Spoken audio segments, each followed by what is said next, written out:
Welcome in. Hello, friends, to the Eric Zane Show podcast. Welcome to you. Hold on, that sounded all weird. Let me do that again. And hello, welcome to the Eric Zane Show podcast. Still sounds weird. A daily show where I discuss news, nonsense, and my personal adventures from right here in the Impact Power Sports Studio. Impact Power Sports. Great place if you want to pick up a Yamaha golf cart, the best in the biz, highest quality, highest rated. As well, how about a ATV, UTV, side-by-side motorcycle, you name it, they've got it all at Impact Power Sports. Maybe a scooter, go-kart for the kids, go-kart for you. Anyway, Impact Power Sports online at impactpowersportsmi.com. I want to get right after the promotion of our next Retro Arcade Pinball Land Pinball Orgy. Now, I don't promote it as a pinball orgy when I post it on Facebook. In writing, it's different. So it's the Easy Pinball / Retro Arcade Extravaganza #2, but still the same thing. This is the second time we've done this. This one is coming up on Friday, August 22nd. 7:30 p.m. start over at the Rockford Corner Bar. That's what we did last time. We eat, we drink, we have fun, and then we wander down the street over to Pinball Land for an evening of retro gaming. It's always a good time, or it was the first time. I know you'll love it this time if you have not done it in the past. So this is the second opportunity for you to join us. We get together. You'll meet a lot of faces. That was one of the things that was interesting about the first time we did this, because like, hey, how are you? You know, a lot of you folks talk to each other in the chat, and then you have that fun moment when you're introduced to each other in like the real world. So there you go. That is Friday, August 22nd. I would love to get an RSVP. So if you could, you can either go on the Facebook post you see right here and go ahead and click that you will be in attendance. Ben Glaze says, I should be able to make it this time. Bring your lovely better half. Rebecca says she'll be there. Runner girl Amy says she's all in. Megan says, hooray. Black Belt Nick is here. He says, good morning. I'm planning on being there. Maureen says she's busy that night. Becca Shea says she will be out of town. No matter. There will be more of these. There will be more of these. So there you go. Should be a good time. Last night was bizarre. I took some medicine to help me sleep.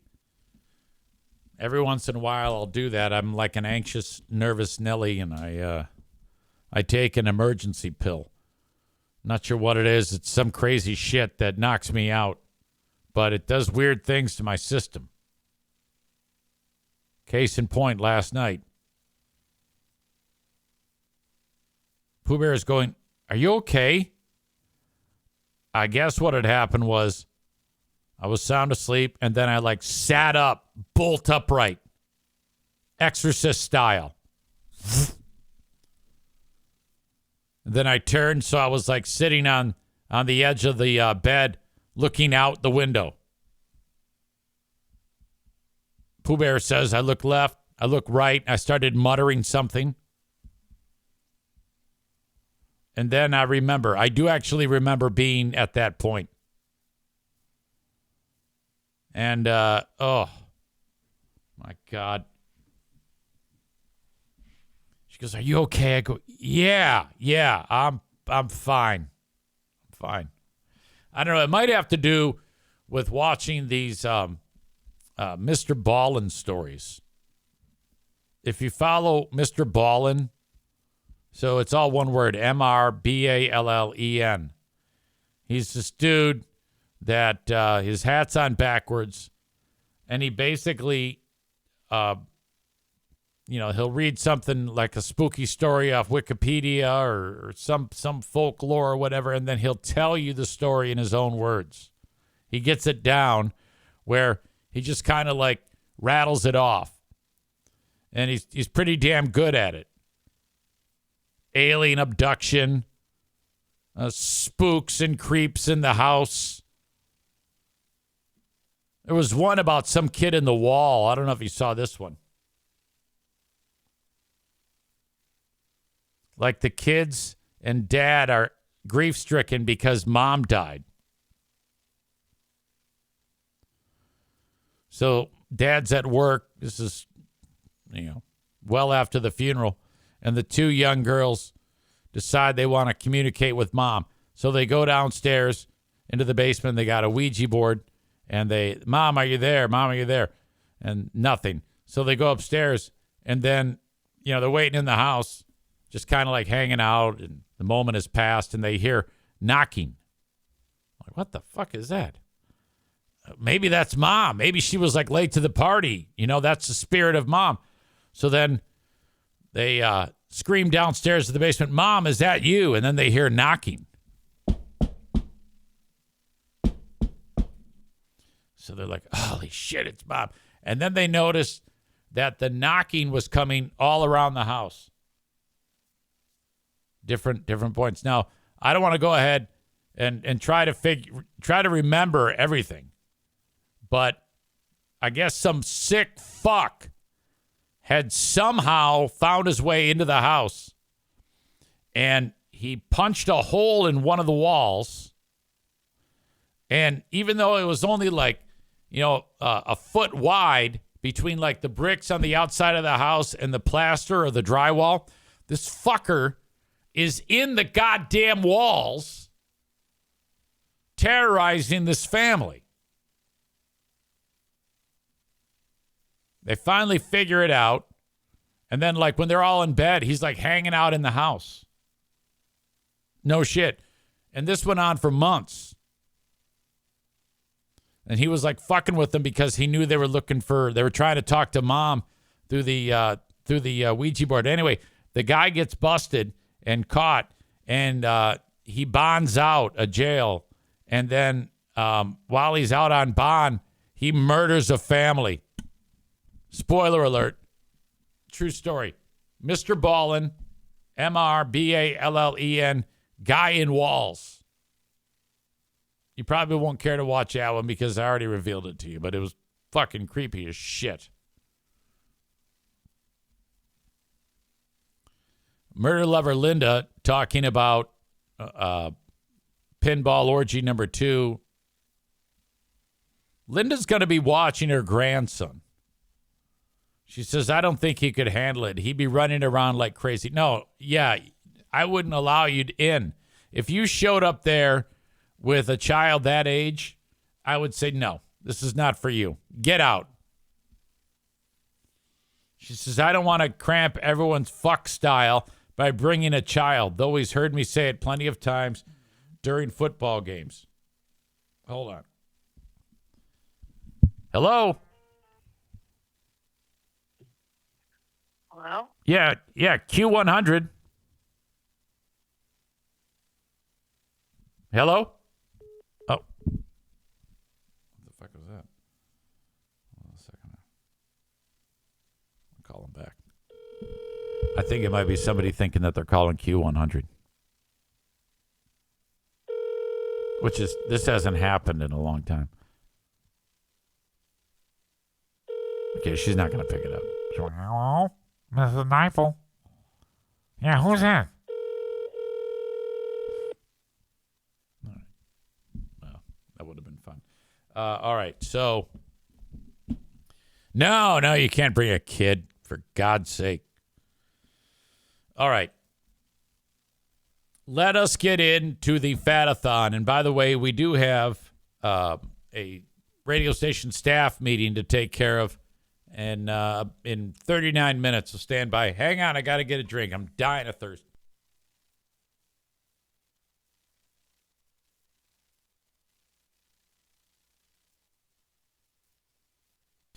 Holy cow. Let us update Fatathon. I have breaking news. Amanda, she wrote, "Whoa, oh no, I'm going in the wrong direction." And it's true. She wrote, "Whoa, did not know I was climbing that high in the wrong direction. Let's see what happens from my 2 days off of eating due to my colonoscopy." Well, yeah, I mean, okay, so she packed it on.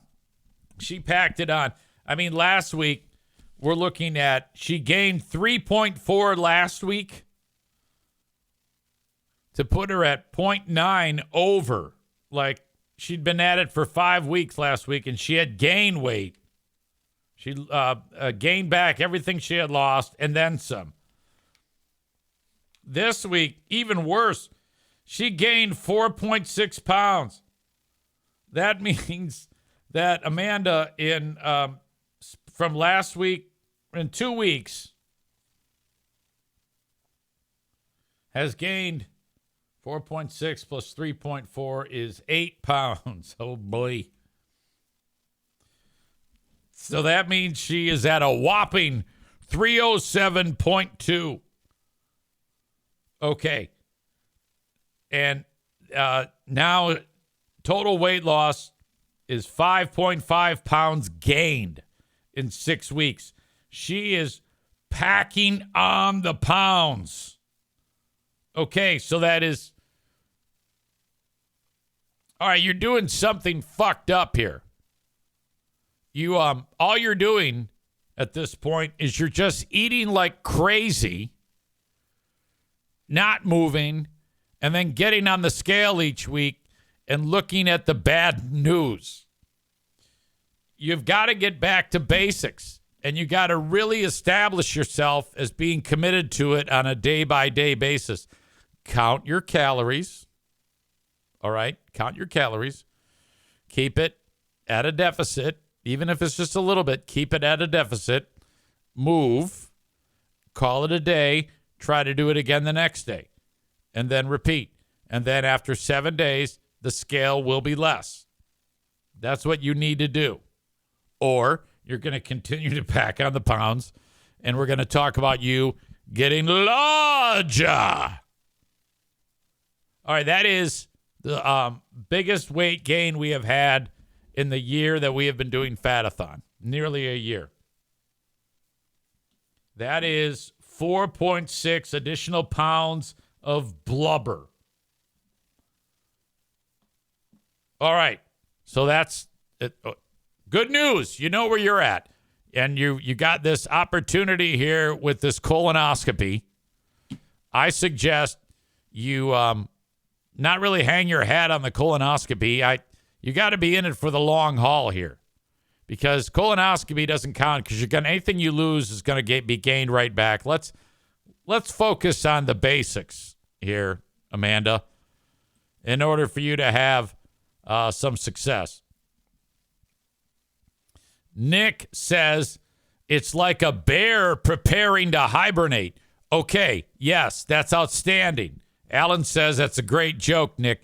It is true. I think, though, that it's actually she's having more success at it than a bear would. Megan says, I still want to know how much she lost during colonoscopy prep. For sure.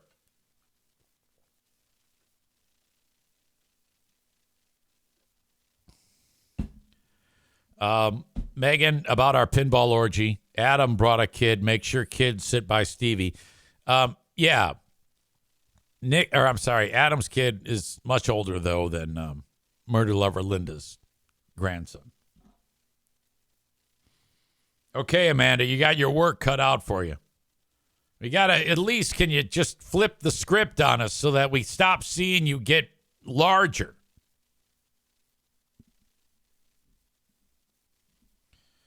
Easy. Back in the right direction after 2 weeks off and a horrible week of eating last week. Down to 179 from 180. That means 6.5 pounds lost in 14 weeks. Excellent job by me. Rebecca, 278.2 She drops 0.4 to 77.8 for 16.9 pounds lost in, how many weeks is that? 22 weeks. You are counting calories, right? Because I know we've talked about that. She says, still holding steady. I'm going to need to readjust my calorie intake since I can't make up for it at the gym. My body is telling me to slow down a bit with the heavy lifting shit. Also, fuck Canada and their Canadian wildfire smoke. That's killing the air quality here. My lungs are pissed. You know what's funny is I haven't noticed that. I've gone out running a few times, and I haven't been affected by that at all. I feel fine. Jeremy and I brought my nephew Nixon to Pinball Land on Saturday. We kept it a surprise until we walked into the building. His eyes lit up like a kid on Christmas morning. He had so much fun. I love that they are one of your sponsors. On a separate note, I'm grateful every day for the EZ Show chat and that I met Jeremy through there. Even if it all started with trash talking each other about weight loss, we really do mesh together quite well. Hope everyone has a great week. Signed, Becky. Thank you, Becky. The star on the blubber once again goes to Jeremy. He rips off another 2.4 pounds. My God. Jeremy has gone from 218.8 last week to 216.4 this week. To win star on the blubber, down 2.4, and overall now down to 119 pounds in 49 weeks. Impressive.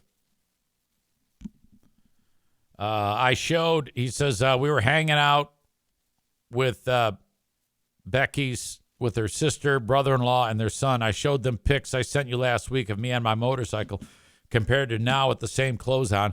They asked me how I did it. I gave them the same answer that I always give, discipline. Then we talked about how hard it is to turn a habit like eating better into a routine. This has become a routine for me. I don't even have to think about it anymore. It just happens. And I don't have to constantly remind myself that I'm trying to get healthy. Another good sign of things to come in the next couple of months. Once I decide it's time to maintain. We went from her parents over to Pinball Land. Talked about that. I accepted a new job hauling gasoline. I did it for 6 years. I'm good at it. I like it, and the offer was too good to pass up. I'll be starting on night shift, which is a bit of a drag, but I need a change, and I'll feel this is a good one. All right, it's a more physical job than I'm doing now, which will help me maintain my healthier lifestyle. Always, yeah, things are all good over here. Becky's great. I'm great. Everything is coming up roses. Yeah, Jeremy had sent me a video that I don't have right in front of me right now of him wearing his... when he goes for a ride on his motorcycle, he puts on one of those stupid costumes that motorcycle guys wear. You know, the dumb vest and whatnot. Well, he used to wear one, and he was fat as fuck. So I got to get that so I can share it with you of him wearing it when he was 119 pounds heavier and what it looks like now on him. I can't remember if your motorcycle is one of those loud, obnoxious ones. I just can't stand those things. I've had it with those. Jesus. Actress, model, whatever else she is, Sydney Sweeney, did an ad for American Eagle. And people are pissed off about it.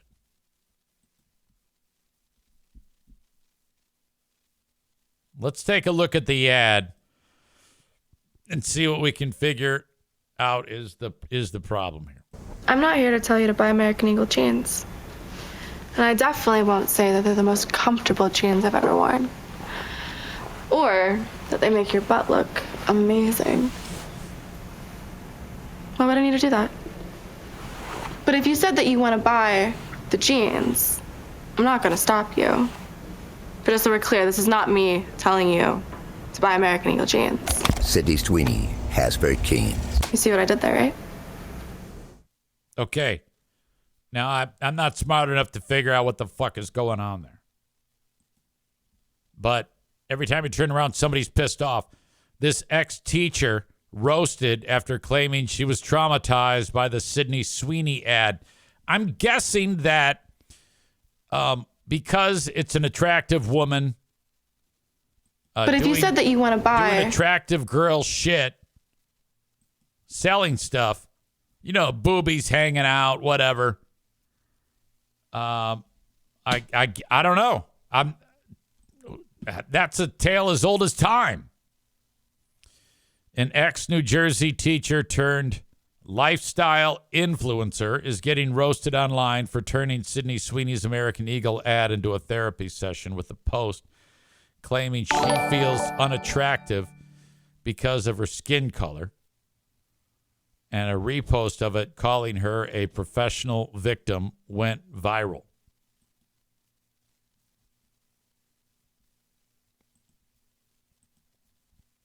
For me, I can't help but think about the 13-year-old brown girl who gets all of her denim at American Eagle, who already struggles to see her beauty and worth in a world that continues to value white, Eurocentric beauty standards, said Payal Desai of Medford in an Instagram video on Tuesday.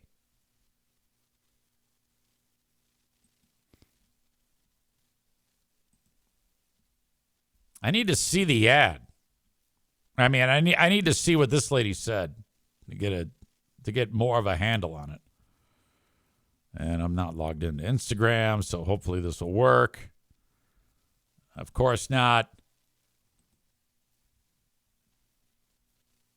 Sweeney has very keen.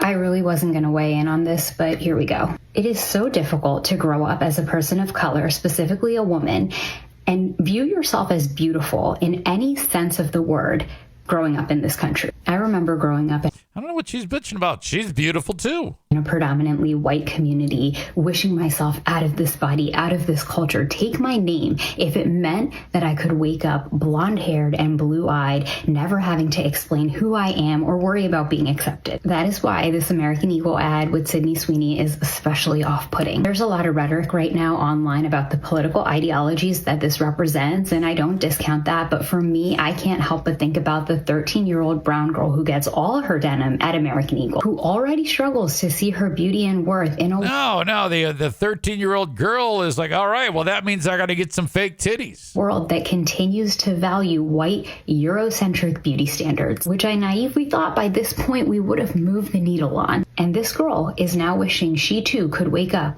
with blonde hair and blue eyes. It took me so long, too long in my life to look in the mirror and see beauty.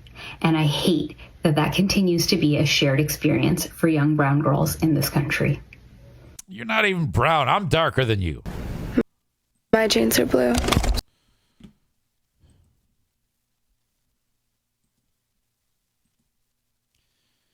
Tyler says, sounds like a you problem.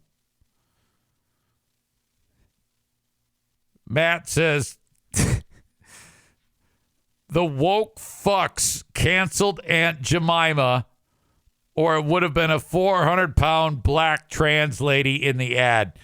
Okay, first of all, I am trying to not laugh at that. That's just ridiculous that you would say that, but it is funny.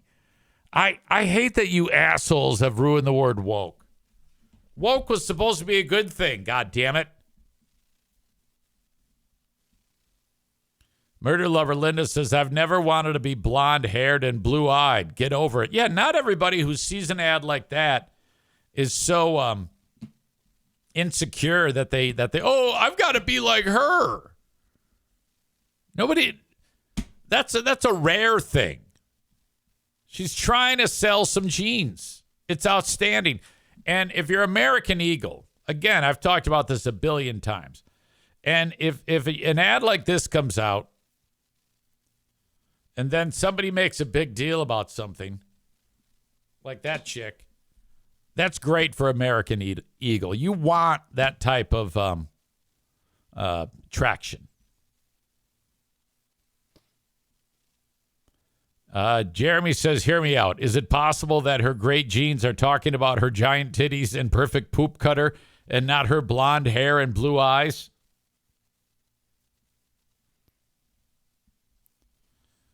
Yeah, Jeremy also adds, my motorcycle is about 120 decibels, 3 feet from the exhaust pipe. Better half, Rebecca says, can confirm I've experienced him starting the motorcycle and revving the engine.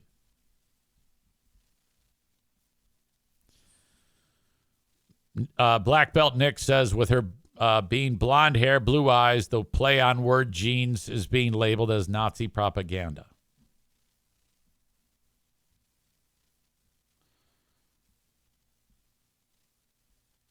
Stevie says there's a racier ad that I saw that was getting hate. All right. Anyway, her clip was reposted on X, that chick, by media personality Colin Rugg with the caption, the professional victims are relentless, and it's already racked up 10.6 million views and a masses of criticism. I really wasn't going to wait. If your self-worth crumbles at the sight of Sydney Sweeney in jeans, I've got news for you. The problem isn't whiteness, it's you. The American Eagle ad triggered your childhood trauma because Sydney Sweeney is blonde and beautiful. Someone asked, girl, that's not oppression, that's insecurity, and you need to handle that in therapy, not social media. I'm a mixed Latina, and I think she looks absolutely stunning.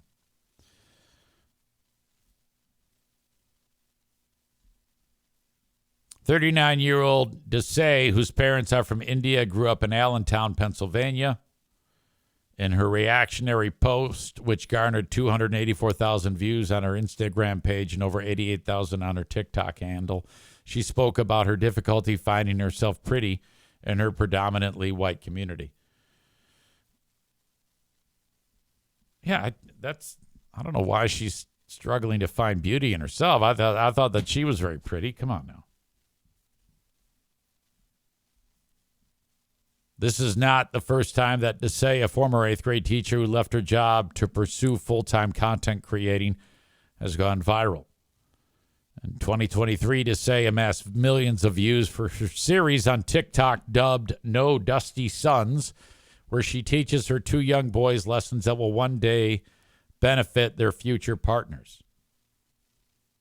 And Desai has disabled comments on her now infamous Instagram post. Well, all right. That's ridiculous. At the end of the day, Sydney Sweeney's just trying to sell some damn jeans. Give me a fucking break. It probably worked. Bob says ban jeans altogether. Khaki cargo pants and shorts for everyone. Ben Glaze says, so Sydney Sweeney should not do ads for anything.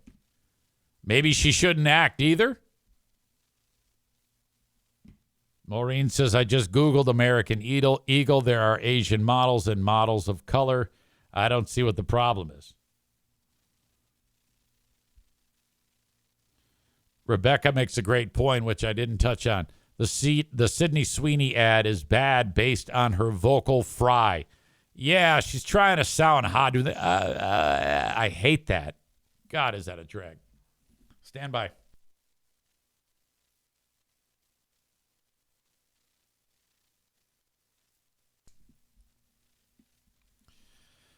Excuse me. Nick in Houston points out, remember the Pepsi ad where they stopped the violent protest by giving the cops a Pepsi? There's plenty of actual fascist type things happening, says Jeremy, by yelling, this ad is fascist, and calling everything you don't like Nazi. You're making light of everything. That is fasci.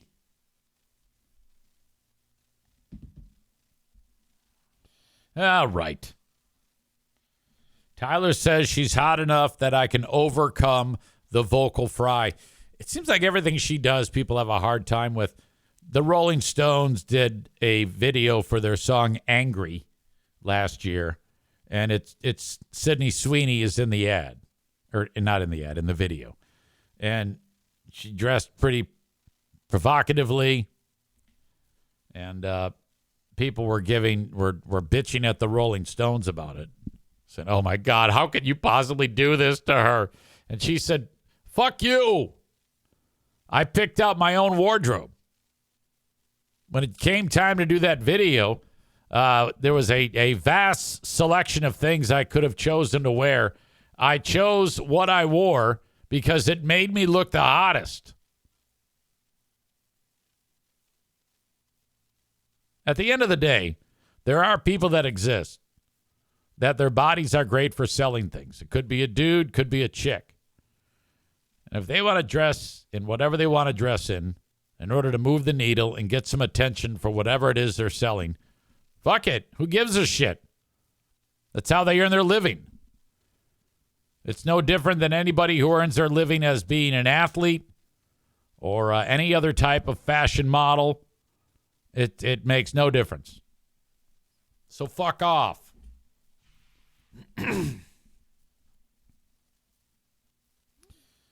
All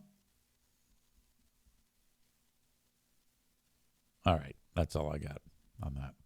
Let's move on.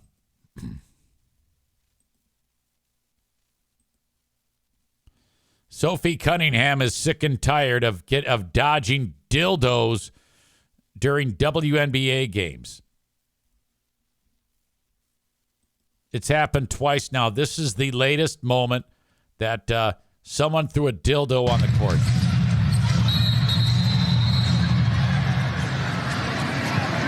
Got a whistle away from the basketball. Okay, there it is. There's the dildo. And then this guy comes in and kicks it. And then yellow shirt guy, he's like, oh, God. The dildo is bouncing towards him after the ref kicks the dildo off. Okay, now, you know what they need to do? They need to get the dildo wet when they throw it. Like dip it into your beer or your body and then throw it onto the court. Because then it's going to leave like a wet spot on the court. I think that adds another layer to the hilarity of flying dildo on the court. Ref then kicks the dildo off of the court. Yellow shirt guy then goes ahead and throws a towel over it, scoops it up, and away goes the dildo. Sophie Cunningham posted to social media, please stop throwing dildos on the court. You're going to hurt someone.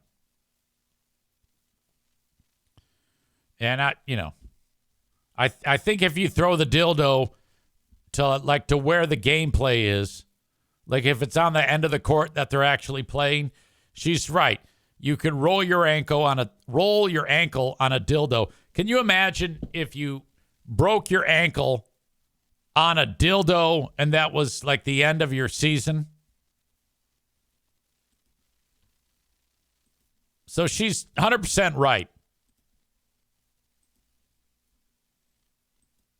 If you're an athlete playing in the WNBA,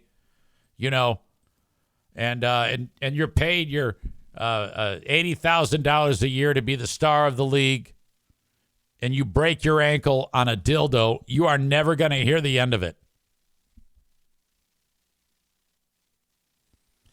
Ben Glaze is here. He chimes in with, my wife broke her hymen on a dildo.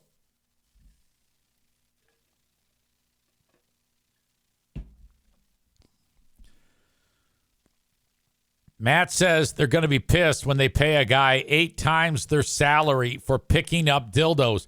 So what he's saying there is the guy who picked up the dildo and got rid of it off of the court probably makes more than the women that are playing basketball.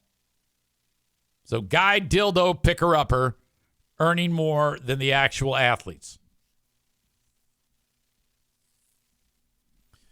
So you can roll your ankle on the dildo and you can get hurt. Now, if you get hit in the head with a flying dildo, I don't know I think the only thing that's going to get injured is your pride. You don't want to be on the court and a dildo actually hits you in the face. nor do you want to break your ankle on a dildo. But if you're at a WNBA game and a dildo comes flying onto the court, and it's not like where the players are at, so there's no chance of anybody tripping over it and the ref blows a whistle, that's great. If I go to a WNBA game, I want to see a dildo flying in from the upper deck onto the court. One of the Vegas betting lines is the color of the next dildo. And you've got the worst odds, or the best odds, is going with green. But if you choose red or black or pink dildo and you get it correct, you will win money. And I'm not kidding you. There's a Vegas betting line on what color the next dildo will be that flies in from the crowd.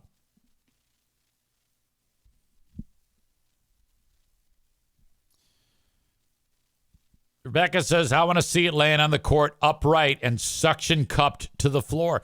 That's right, because those dildos, they have a suction cup on them, and then so that they can be, whoever is using the dildo, they can actually ride it like they're actually riding a person who has that dong. Tyler says they need to have the person who's picking up the dildos whip it around like the people do at Red Wings games with octopi on the ice, without a doubt. Or if you're a yellow shirt guy who picked up the dildo, you need to sniff it right there on the court because you're going to go viral.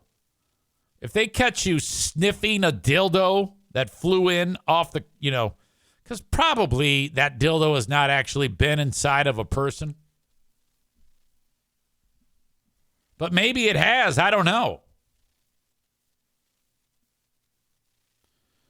Tophus says dildos equal money. Becca Shea says that is so disgusting. People need to grow up. Becca Shea, I love you. I really do. But that's hysterical. A dildo on the court? And I don't care if it doesn't have to be the WNBA. If I'm like at church, I want to see a dildo come flying in from the pews. We need to live in a world where there's more dildos flying around. Civil rights rally, bar mitzvah. What do they call those things when a Latina girl comes of age? Quinceañera. Flying dildos at quinceañeras. Those things are great parties. Ben Glaze is back. He writes, I want to see one that's all goopy. Okay.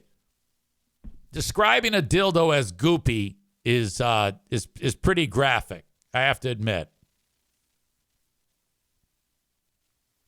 Matt says we should all bring dildos to the pinball orgy. Yeah, by all means.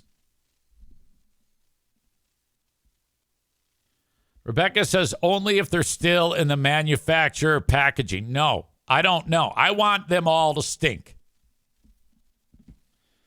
Tyler says instead of throwing flowers into someone's grave at a burial, someone throw a dildo in there.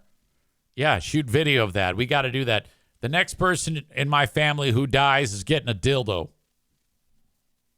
I'm going to throw a big fucking dildo on their grave. Can you imagine if in like a million years, the next civilization, they're like excavating. Oh my God, we believe we found a cemetery. And there's bones and a dildo.